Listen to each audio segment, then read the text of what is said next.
In this video, we are going to take a look at how to break a trauma bond with a narcissist. Every once in a while, everyone happens to come across a narcissist, whether that be in a romantic relationship or among your friends. And this relationship with a narcissist can often leave you infuriated and broken. Some people also report to be traumatized after being with them. But how can one get over the trauma bond with a narcissist? We will take a look at that shortly.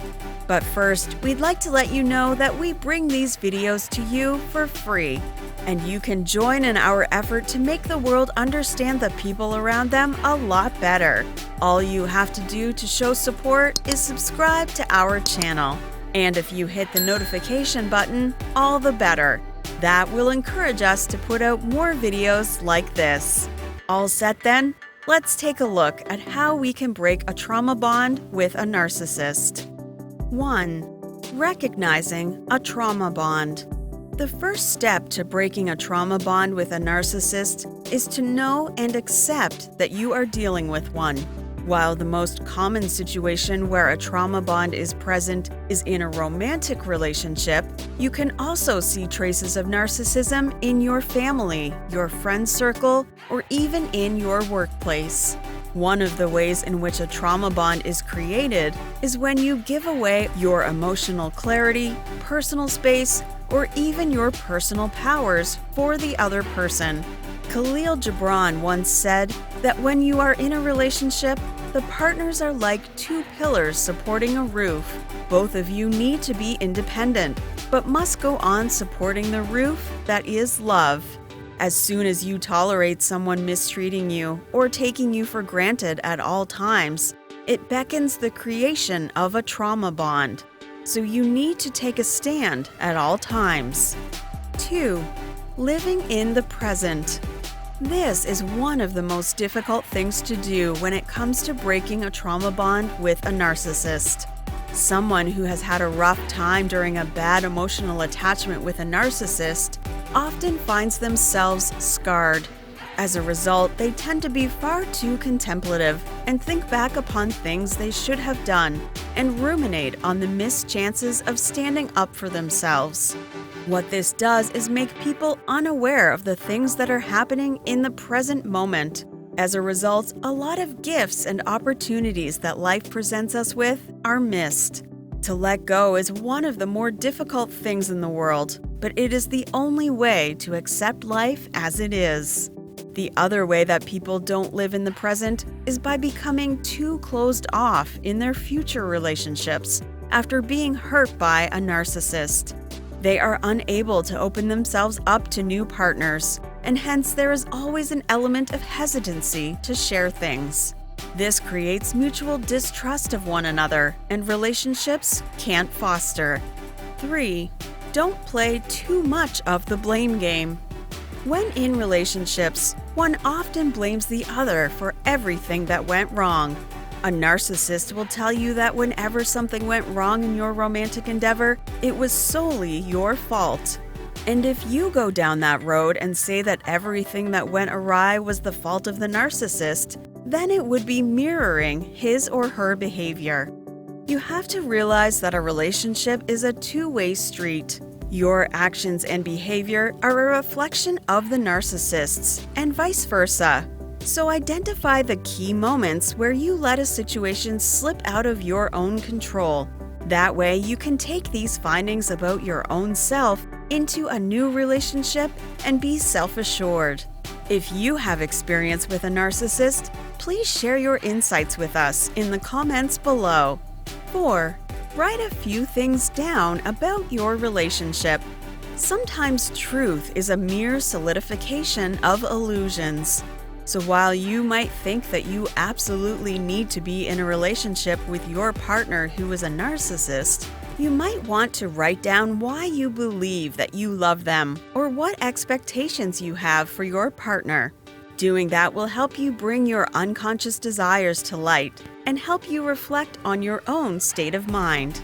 And after writing your deepest motives for being with your partner, you might very well realize that you don't have to be with them. You might have just wanted to be with them. And these are two very different things. Things that you merely want to do in the rush of things often bring about unwanted complexities in life, as opposed to things that you have to do, which are rather indispensable. 5. Learn about narcissistic traits. Sometimes it is difficult for us to realize that the person we are in a romantic relationship with is a narcissist. And this denial is often what drags a relationship along, enough for the other person to be psychologically scarred. So if you see an abusive behavior pattern or have a hunch that your partner is a narcissist, then you might want to read professional blogs or take advice from psychologists to confirm whether your partner is indeed a narcissist.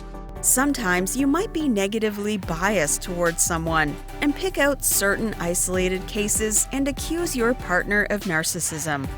You must try to avoid this by learning about the subject deeply and taking help from people who are well-versed in the matter. 6. Putting the gray rock method into practice. You might have heard that truth is not expressed in either black or white, but in various shades of gray. What this statement implies is to not get caught up in the extremes of opinions. In order to get over the trauma bond with a narcissist, you might as well avoid talking to them in terms that are either too flattering or too derogatory. It is the praise that you heap upon a narcissist that gives them an inflated ego. But if you don't flatter them, or if you don't engage in any combative verbal feud when he or she tells you that you won't amount to anything, it will deflate the narcissist. And the longer this gray rocking goes, the more you will see that the narcissist wasn't as emotionally stable as one might have thought. The false identity the narcissist has created around you, or the illusion that he or she is someone you can look up to, will come crashing down and help you break the trauma bond with them. Do you have advice for someone trying to get out of a toxic relationship with a narcissist? Please share your thoughts below. 7. Learning to accept things as they are. While one might be tempted to try to change the narcissist, as their bond with them is something that they cannot let go of, this might be rather harmful. So look at whether a narcissist is changing their behavior for good while they are with you. There are narcissists who fall in love, and as a result of the grace of their partner and their love, they tend to overcome their narcissism. But such people are few and far between, and you can see their changed behavior from the initial days. But with the rest, you cannot see any changed behavior despite you putting everything into it.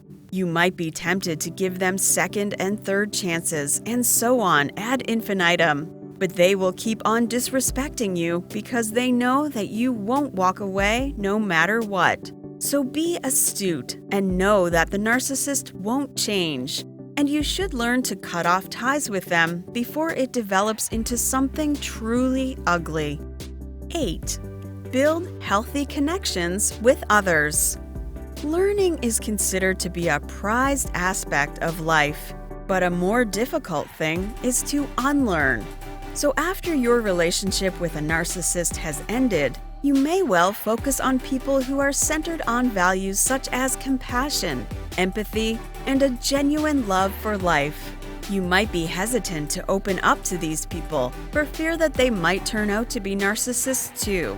But you need to remember that the life lessons you learned after your trauma bond with a narcissist are applicable to those dreadful situations you were in. Being skeptical of someone who is genuine might result in losing a precious gem. Breaking a trauma bond with a narcissist isn't easy. The longer you have been in a trauma bond with them, the longer the recovery period. So the first thing is to identify whether you are in a relationship with a narcissist. And then you can follow the steps we have enumerated above. What other methods have you used in order to break free from a trauma bond with a narcissist?